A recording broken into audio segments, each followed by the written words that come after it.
నమస్కారం. నేను చందు. వీడియో చివరి వరకు చూడండి. ఒకవేళ ఛానల్‌ని సబ్స్క్రైబ్ చేసుకోకపోతే ఫస్ట్ సబ్స్క్రైబ్ చేసుకోండి. పరీక్షే జీవితం కాదు, తప్పితే మళ్ళీ రద్దం. ఈరోజు 10th రిజల్ట్స్ ఉన్నాయి కాబట్టి దానికి సంబంధించి అవేర్‌నెస్ వీడియో ఇది. జీవితం అంటే మంచి, చెడు, తీపి, చేదు, ఆనందం, విషాదం ఎంతటి వారికైనా ఆటుపోట్లు తప్పవు.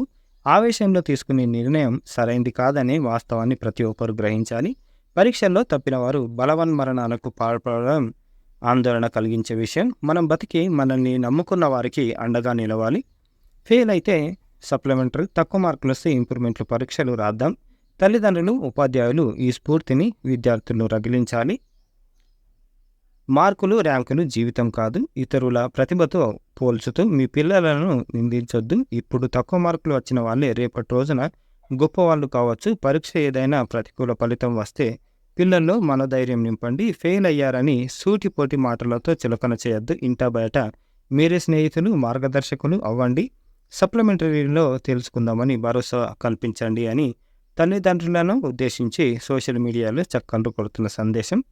తల్లిదండ్రులకు తీరని శోకం.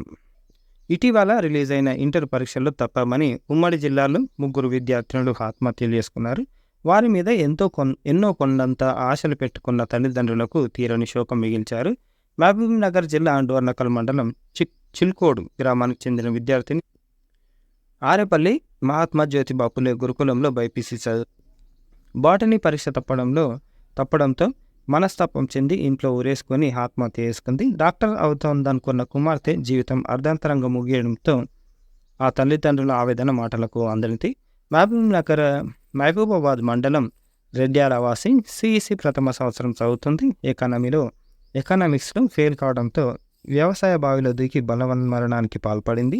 వీరిది నిరుపేద కుటుంబం, వ్యవసాయం జీవనాధారం. 2 కుమార్తెలు, పెద్ద కుమార్తె డిగ్రీ చదువుతుంది. ఇట్లా చెప్పుకుంటూ పోతే చాలా ఉంటాయి. ఈరోజు కూడా దాని పేరు కోటలో ఒక అబ్బాయి, ఇక్కడ ఒక అమ్మాయి. కుటుంబ సభ్యుల పాత్ర క్రియాశీలకం. ఫలితాలు వెలువడే సమయానికి విద్యార్థులు ఇళ్లలోనే ఉంటారు. పరీక్షల్లో తప్పిన పిల్లలకు ధైర్యం చెప్పాల్సింది కుటుంబ సభ్యులే. పిల్లలను ఒంటరిగా వదలొద్దు. వారి కదలికలపై ఒక కన్నేసి ఉంచాలి. వారికి ప్రముఖుల స్ఫూర్తిదాయక జీవితాలను వివరించాలి. విద్యార్థులు వివేకం చూపండి. ఆత్మహత్య వల్ల ఎంతో విలువైన జీవితం అర్ధాంతరంగా ముగుస్తుంది. దీనికి తోడు మీపై ఆశలు పెట్టుకున్న కుటుంబం రేపటి రోజున రోడ్డున పడుతుంది. అరచేతిలో స్మార్ట్ ఫోన్లతో ప్రపంచాన్ని వీక్షిస్తున్న మీరు ప్రతికూలతను ఎదుర్కోవడానికి ధైర్యంగా నిలవకపోతే ఎలా? మార్కులు, ర్యాంకులు రాకపోయినా తల్లిదండ్రులు మందలించిన మీరు ఎవరికి భారం కాకుండా జీవించవచ్చు. మామూలుగా ఉన్నప్పుడు ఎవరైనా నవ్వుతారు. కష్టాల్లోనూ ముఖంపై చిరునవ్వు చెదరగొంట ఉన్నవారే జీవితాన్ని గెలిచినట్లు అని స్వామి వివేకానంద చెప్తున్నారు. ప్రయత్నించి సివిల్స్ సాధించారంట. వరంగల్ శివనగర్ 4 జెండాల ప్రాంతానికి చెందిన కోటే అనిల్ కుమార్ సివిల్స్ 23 ఫలితాల్లో 764 ర్యాంక్ సాధించారు. అందరిలాగే కష్టపడి చదువుకున్న అనిల్ కుమార్ మొదటి ప్రయత్నం 2021లో మంచి ర్యాంక్ సాధించలేకపోయారు. అయినా నిరాశ చెందకుండా మరింత ఉత్సాహంతో పట్టుదలతో చదివారు. తనకొచ్చిన ర్యాంకుతో కోల్కతాలోని ఇండియన్ పోస్టల్ సర్వీస్లో డిప్యూటీ డైరెక్టర్ అకౌంట్స్గా ఉద్యోగం సంపాదించారు. అక్కడ పనిచేస్తూనే చదువుకుంటూ 23 సివిల్స్ ఫలితాల్లో మెరుగైన ర్యాంకు సాధించారు. పట్టుదలగా ప్రయత్నిస్తే ఎంత కష్టమైన విజయం సాధించవచ్చని ఆయన అంటారు. గుర్తుపెట్టుకోండి. ఫెయిల్ అయ్యానని కుంగిపోలేదు. మున్ని శేఖర్, ప్రత్యేక అధికారి, కేజీబీవి డోర్నకల్. ఇంటర్ పరీక్షల్లో ఉత్తీర్ణత సాధించలేదని ఉమ్మడి వరంగల్ జిల్లాలో 3 విద్యార్థినులు, ఇక ఆ డిస్టిక్ అని కాదు, తెలంగాణ చాలా ఉన్నాయి, తీవ్రంగా కలిసివేసింది. క్షణికావేశంలో తీసుకునే ఇలాంటి నిర్ణయాల వల్ల మీ కుటుంబ సభ్యులకు ఎంతటి మానసిక క్షోభని కలిగిస్తాయో ఒకసారి ఆలోచించండి. సమాజంలో గెలుపోటములను సమానంగా స్వీకరించాలి. చదువు లేకుండా ఉన్నతంగా బతుకుతున్న వారెందరో మన చుట్టూ ఉన్నారు. నేను 2002లో ఇంటర్లో కామర్స్, ఇంగ్లీష్ సబ్జెక్టులో ఫెయిల్ అయ్యాను. అలాగని కుంగిపోలేదు. పట్టుదలతో సప్లిమెంటరీ రాసి ఉత్తీర్ణత సాధించాను.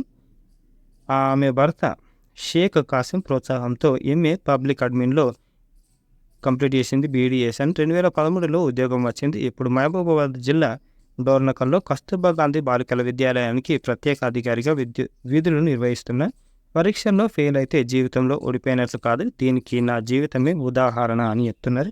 ఇది మీరు పరీక్షల్లో ఫెయిల్ అయినంత మాత్రాన జీవితం మొత్తం అయిపోయినట్టు కాదు, గుర్తుపెట్టుకోండి. ఎవరు ఇటువంటి పడవడ్డ పని చేయద్దు. జీవితం అందమైంది, అంతకంటే అందంగా మనం బతకాలి. ఇది ఈ రోజుకి సంబంధించిన article. All the best, congratulation once again. ఎవరెవరు పాస్ అవుతున్నారో, ఒకవేళ మీరు ఫెయిల్ అయితే ఇంకోసారి రాయండి, ప్రాబ్లం ఏం లేదు. ఇది ఈ రోజుకి సంబంధించిన ఆర్టికల్. లైక్ చేయండి, షేర్ చేయండి, సబ్స్క్రైబ్ చేయండి. థ్యాంక్ యూ, ధన్యవాదాలు.